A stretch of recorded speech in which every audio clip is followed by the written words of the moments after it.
Hello દોસ્તો, હું વાત કરવાની હતી? હા, જો ભાઈ, અહીંયા બેઠો છું. આ રોડ છે બરાબર. આ બાજુ આ રોડ છે, સામે બસ ઊભી છે. અડધી કલાકથી બેઠો છું, બસને જોઉં છું. બસમાંથી લોકો ઉતરે છે ને ચડે છે ને એવું બધું કરે છે. વ્લોગ બનાવું છું. હા, આ વ્લોગ છે મારો. હા, અને કાંઈ કામકાજ છે નહીં, કાંઈ ધંધો છે નહીં. નવરો બેઠો છું, હાવ બેરોજગાર છું બરાબર. હા, ધંધો કંઈક કરવાનો છે. શું કરવાનો છે તમે કોમેન્ટ કરો. અહીંયા બેઠો બેઠો વ્લોગ બનાવું છું. બાકી શું કહું બીજું?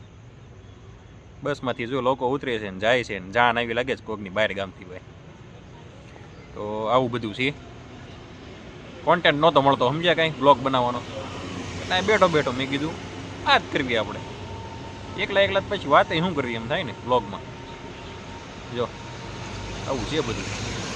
કાંઈ દીધું ભાઈ, ગાડીઓને એવું જતું હોય જોયા કરવી, મોજ કરવી. અડધી કલાકથી બેઠો છું ને અડધી કલાક 2 કલાક બેહીશ. કંટાળો આવશે ને મસરા બસરા કવરમાં મળશે, વયા જાઉં ઘરે. ઘરે ખાવાનું તૈયાર હોય, ખાઈને ઘડીક હેઠે બેસીશું પછી સૂઈ જાઉં. આવું કામ છે. બોલો કેમ પણ છે ને આપણી જિંદગી મોજમાં જ રહેવાનું હો, મૂંઝાવાનું થતું જ નથી. હા, હાલો બાય બાય, મળીએ હવે નવા વ્લોગમાં.